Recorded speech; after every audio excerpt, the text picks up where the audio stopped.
এই যে 31st night আসছে, আমাদের অনেক যুবক ভাই এই মাহফিলেও থাকতে পারেন, অনেক ভাই এখানেও থাকতে পারেন, যে এটাকে আপনি উৎসব হিসাবে গ্রহণ করবেন। উৎসব হিসাবে গ্রহণ করার আগে কয়েকটা কথা জেনে রাখেন। প্রথম কথা হলো, বছরের প্রথম দিন, এই দিনটাকে উৎসবের দিন হিসাবে গ্রহণ করা, এটা একটা ধর্মীয় দৃষ্টিভঙ্গি থেকেই করা হতো পৃথিবীর ইতিহাসে। হাজার হাজার বছর আগে প্যাগানরা, প্রকৃতি পূজারীরা, অগ্নি পূজকরা, তারা এই দিনটাকে উৎসব হিসাবে, উৎসবের দিন হিসাবে উদযাপন করত, বছরের প্রথম দিন। এবং এই উৎসবটা ইরানে হতো, এর নাম ফার্সি ভাষা বলা হতো নাইরুজ। ফার্সিতে নাই মানে নয়া, রোজ মানে দিন, আমরা বলি না রোজ নেওয়া, দিন। নাইরোজ মানে হলো নতুন দিন, মানে বছরের প্রথম দিন। এটাকে অগ্নি পূজকরা, প্যাগানরা, প্রকৃতি পূজারীরা এই দিনটাকে, তারা যেহেতু সময়কে, সূর্যকে, এগুলাকে, অগ্নিকে এরা পূজা করে, এই টাইপের যারা পূজারী যত আছে, তারা বছরের প্রথম দিনটাকে একরকম পূজনীয় দিন হিসাবে, এই দিনটাকে নানান উৎসব, আনন্দ ইত্যাদির মাধ্যমে বরণ করে, এটাকে গ্রহণ করে, যাতে করে সারা বছর ভালো থাকতে পারে। ওই বিশ্বাস থেকে তারা প্রথম দিনে এই উৎসবটা করত।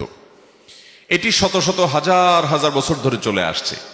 গত কয়েক শতাব্দী আগে মাত্র এই ইংরেজি নববর্ষ, যেটা আসলে ইংরেজি না, যেটাকে বলতে হয় খ্রিস্ট বর্ষ, ঈসা আলাইহিস সালামের জন্মের দিবসকে স্মরণীয় করে রাখবার জন্য খ্রিস্টানরা যে সন গণনার শুরু করেছে, যেটাকে আমরা ইংরেজি নববর্ষ বলি, মূলত সেটা খ্রিস্টাব্দ, খ্রিস্টীয় সন। এই খ্রিস্টীয় সন, যেটা খ্রিস্টান মানুষের, খ্রিস্টানদের ধর্মীয় দৃষ্টিভঙ্গি থেকে এই সন গণনা শুরু হয়েছে, সেটা আপনার ঈসা আলাইহিস সালামের জন্মের তারিখ, তারা যেটা বলছে সেটা সঠিক বেঠিক, সেটা ঐতিহাসিক ডিবেটের বিষয়, আলোচনা বিষয়, সেটা আমার আলোচনা বিষয় না। বলতে চাচ্ছি যে ইংরেজি নববর্ষ যেটাকে আমরা বলছি, এটা মূলত ইংরেজি নববর্ষ না, এটা মূলত কোন নববর্ষ? এটা হলো খ্রিস্টাব্দ। এর সাথে খ্রিস্টানদের ধর্মীয় বিশ্বাস এর সাথে জড়িত, সেই জায়গা থেকে তারা এটা শুরু করেছে। যাই হোক, এই সনের প্রথম দিনটাকে, অর্থাৎ বছরের প্রথম দিনটাকেও ওই অগ্নিপূজক এবং প্যাগানদের মতো করে উৎসব করে এইটাকে বরণ করার কালচার এই খ্রিস্টানদের মধ্যে চালু হলো।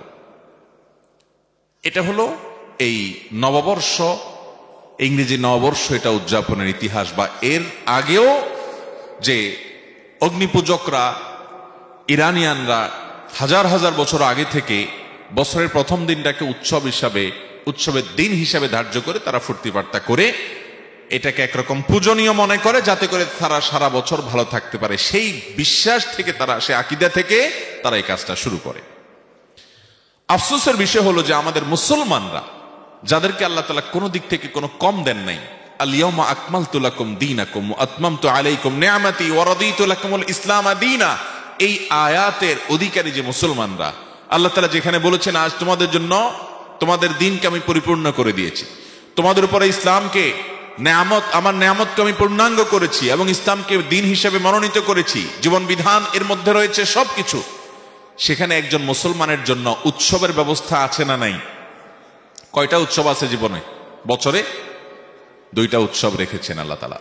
আরো বিভিন্ন আনন্দের সময়, সুযোগ, উপলক্ষ, বিবাহ, আকিকা, বিভিন্ন বিষয়কে কেন্দ্র করে ইসলাম রেখেছে। মুসলমানের সন্তান সে অগ্নিপূজকদের, সে খ্রিস্টানদের পিছে পিছে গিয়ে তাদের মতো করে বছরের প্রথম দিনটাকে উৎসব করার জন্য চেষ্টা করে, এটাকে উৎসবের দিন হিসাবে বানিয়ে রাখে, ঠিক করে। সে জানেও না এর সাথে ধর্ম বিশ্বাসের সম্পর্ক আছে, এর সাথে সময়ের পূজা এবং দিনের পূজা, প্রথম বছরকে পূজনীয় দিন হিসাবে গ্রহণ করার ইতিহাস আছে, এর সাথে শিরকের সম্পর্ক আছে। মুসলমানের সন্তান বেশিরভাগ জানেও না, ফুর্তি করা দরকার করে। মোহতারাম হাজরিন, এর মাধ্যমে অনেক যুবক ইমানে চেতনা হারা হচ্ছে, অনেকে ইমান হারা হচ্ছেন। একজন মুসলমান প্রতিটি কাজ করার আগে তিনি অত্যন্ত বিচক্ষণতার সাথে স্টাডি করবেন, অ্যানালাইসিস করবেন, গবেষণা করবেন যে আমার আদৌ এটা করা উচিত কি উচিত না। ইমানদারের প্রতিটা কাজ হয় নেকামলের পাল্লায় উঠবে, আর না হলে বদামলের পাল্লায় উঠবে। তথাকথিত 31st নাইট উদযাপনের আপনার এই কর্মকাণ্ড, আপনার বিবেককে জিজ্ঞাসা করেন, এটা কি আপনার নেকামলের পাল্লায় উঠবে না বদামলের পাল্লায় উঠবে?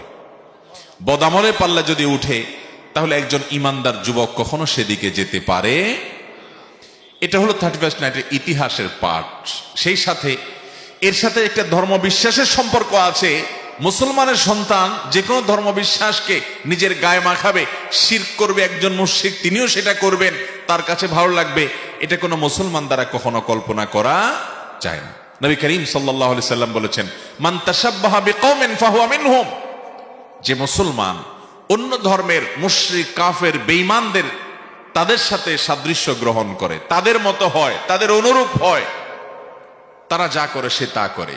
তারা বছরের প্রথম দিনকে উৎসব করে, উদযাপন করে, মুসলমানরা শুরু করেছে। যদি তাদের অনুরূপ কর্মকাণ্ড করে, তাদের সাদৃশ্য এটি অবলম্বন করে, তাহলে সেই মুসলমান তাদের অন্তর্ভুক্ত হয়ে যায়।